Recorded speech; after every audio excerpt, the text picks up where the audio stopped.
என் வசம் நானில்லை 20.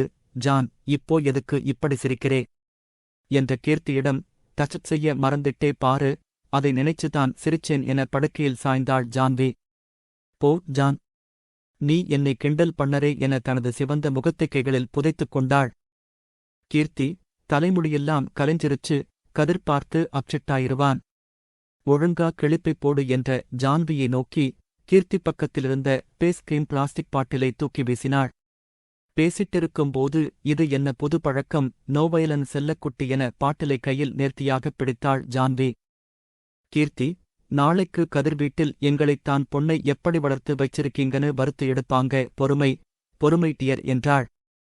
போ ஜான் என கண்ணாடியில் தன் முகத்தை இன்னொரு முறை சரி பார்த்த பின்பு தனது செல்லை கையில் எடுத்தாள். கதிர், சாப்பிடலாம் வா என அழைத்தார் உஷாதேவி. எனக்கு 8 மணிக்கு முக்கியமான ஒரு கால் இருக்கு, அதை முடிச்சிட்டுச் சாப்பிடறேன் என்றவன், உஷா, என்னை டிஸ்டர்ப் செய்யாதே. முக்கியமான கால் என வேகமாக மாடிக்குச் சென்று தனது அறையின் கதவை ஞாபகமாக சாத்தினான். செல்லில் சார்ஜ் 100% இருப்பதை உறுதி செய்தவன் ஆவலுடன் கண் எடுக்காமல் செல்லையே பார்த்துக் கொண்டிருந்தான். மணி 8 ஆன பின்பும் கீர்த்தியிடமிருந்து கால் வராமல் போக செல்லை கையில் எடுத்து நெட்வொர்க் இருக்கிறதா என சரி பார்த்தான். அறையினுள் சிக்னல் ஒழுங்காக கிடைக்கவில்லையோ என நினைத்து செல்போனுடன் பால்கனியில் சென்று நின்றான். சிக்னல் ஸ்ட்ராங்காக இருப்பதைப் பார்த்தும் நம்பாமல் செல்போனை லேசாக குலுக்கினான். மணி 8:02 என்று செல்போனில் மணி காண்பித்தும் அவளிடமிருந்து போன் வராததை எண்ணி ஏமாற்றமாக உணர்ந்தான். வால்யூம் முழு அளவில் இருக்கிறதா என சரி பார்த்தான். ஒருவேளை தவறுதலாக 7 மணிக்கே கால் செய்து விட்டாளா என யோசித்து தனது போனின் கால் ஹிஸ்டரியை ஆராய்ந்தான். மணி 8:03 என்று செல்போனில் மாறுவதை நகத்தைக் கடித்தபடி டென்ஷனுடன் பார்த்துக் கொண்டிருந்தான். அவளை கால் செய்ய சொன்னதற்கு பதிலாக தான் கால் செய்கிறேன் என சொல்லியிருக்க வேண்டுமோ என யோசித்தான். ஒருவேளை மறந்து போயிருப்பாளா எனவும் நினைத்தான். இன்று மாலை சற்றே எரிச்சலான குரலில் பேசியதால் பயந்து விட்டாளா எனவும் யோசித்தான். மணி 8:04 என மாறியவுடன் அவளுக்கு ஏதாவது பிரச்சனையா, இல்லை வேலையில் மூழ்கித்தான் கால் செய்ய சொன்னதை மறந்து விட்டாளா எனவும் யோசித்தான். ஜான், போனைக் கொடு, விளையாடாதே என ஜானவியிடமிருந்து தனது போனை பிடுங்க முயன்றாள் கீர்த்தி. இரு கீர்த்தி, என் போனில் சார்ஜ் இல்லை, என் ஃப்ரெண்ட் தர்ஷனாவுக்கு முக்கியமான கால் செய்யணும் என கீர்த்தியின் செல்போனை தனது கையில் அழுத்தி பிடித்தாள்.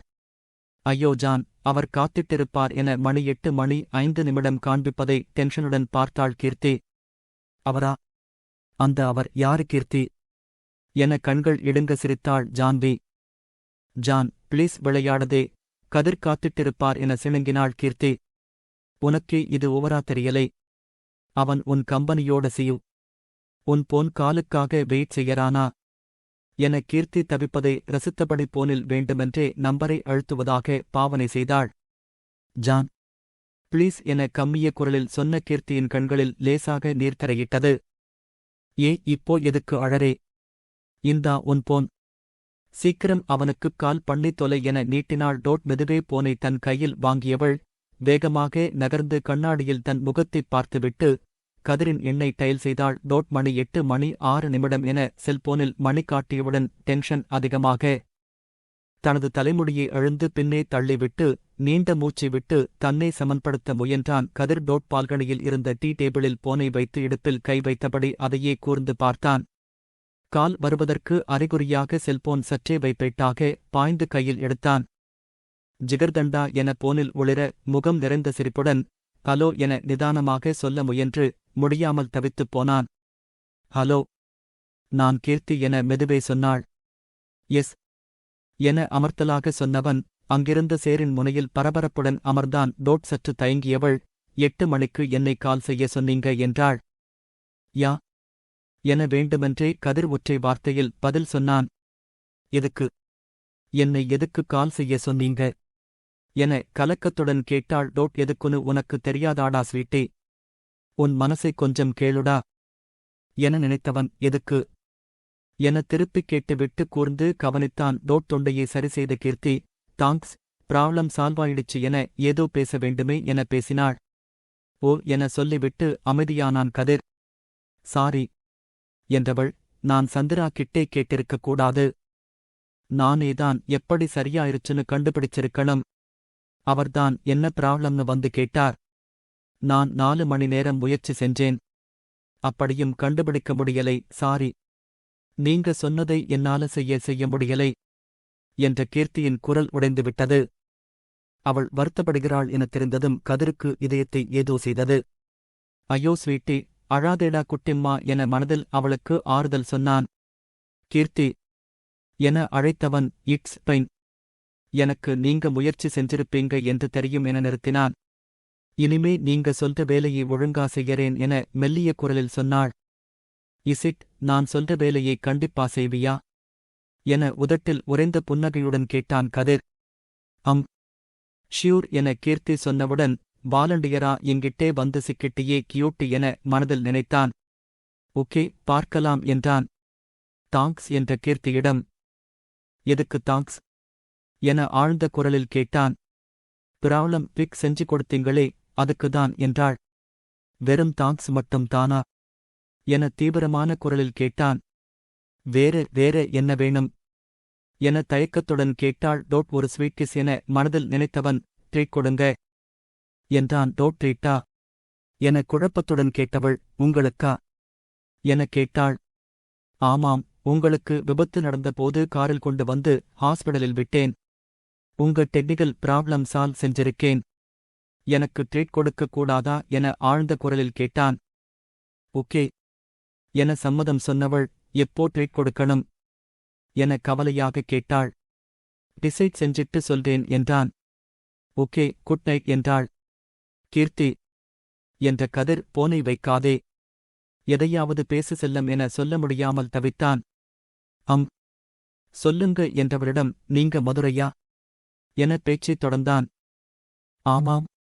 உங்களுக்கு மதுரை தெரியுமா? மதுரையிலே திருமங்கலம் பக்கத்திலே என்றாள்.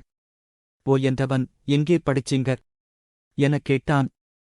தியாகராஜா என்ஜினியரிங் காலேஜ் என்றாள். நான் எங்கே படிச்சேன்னு கேட்க மாட்டியா கியூட்டி என்ற கதிரின் மைண்ட் வாய்ஸ் கீர்த்துக்கு கேட்கவில்லை. அவள் அதற்கு மேல் எதுவும் பேசாமல் இருக்க, வேறு வழியின்றி கதிர் குட் நைட் என முணுமுணுத்தான். குட் நைட் என மறுபடியும் சொன்னவள் போன் இணைப்பைத் துண்டித்தாள். சரிந்து இருக்கையில் அமர்ந்தவள் கண்ணாடியில் தனது முகத்தைப் பார்த்து முகத்தில் விழுந்த முடிகற்றையை ஒதுக்கினாள். ஸ்வீட் ட்ரீம்ஸ், ஜிகர்தண்டா என போனை பார்த்து ஆசையுடன் சொன்ன கதிர் தன்னையறியாமல் செல்போன் மேல் தனது உதடுகளை அழுத்தமாகப் பதித்தான். மலர்ந்த முகத்துடன் கீழே இறங்கி வந்த கதிரைப் பார்த்த உஷாதேவி, என்ன கால் நல்லா போச்சு போலிருக்கு. நீ சொன்னதற்கு கஸ்டமர் ஒத்துக்கிட்டானா என தட்டை டைனிங் டேபிள் மேல் எடுத்து வைத்தார். சீக்கிரம் ஒத்துக்க வச்சிருவேன் பாட்டு என தன்னம்பிக்கையுடன் சொன்ன கதிரின் நெற்றியில் இதழ் பதித்தார்.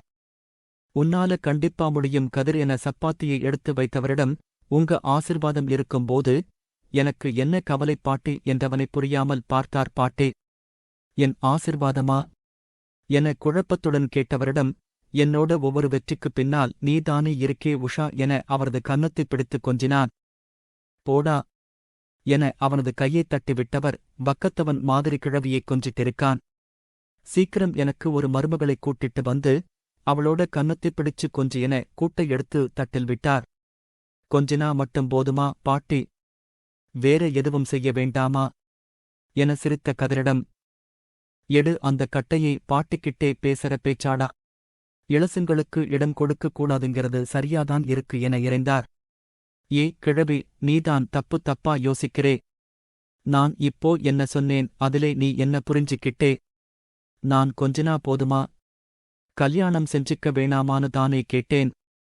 அதிலே என்ன தப்பு என முறைத்தவனை, ஓ அப்படி சொன்னியா, சரி சாப்பிடு கண்ணா என தலையைத் தடவினார். அவன் சாப்பிட்டு முடித்ததும், கதிர், அஷ்மியிடம் பேசினியா என ஆழ்ந்த குரலில் கேட்டார். இல்லை பாட்டி, இன்னிக்கு பேசறேன் என எழுந்தவன், அவ சாப்பிட்டாளா என கேட்டான். நீ கால் பேசிட்டிருக்கும்போது அவ சாப்பிட்டு மேலே போயிட்டா என பாத்திரங்களை சமையலறையில் எடுத்து வைத்தார். நான் போய் அவளைப் பார்க்கிறேன் என மாடிக்கு சென்றவன் அஷ்மிதாவின் அறைக்கதவை லேசாக தட்டிவிட்டு உள்ளே சென்றான். செல்லில் எதையோ பார்த்துக் கொண்டிருந்த அஷ்மிதா வேகமாக அதை அணைத்து தனது புத்தகத்திற்குள் வைத்து மூடினாள். அஷ்மி, தூங்கலையா எனக் கேட்டான் கதிர்.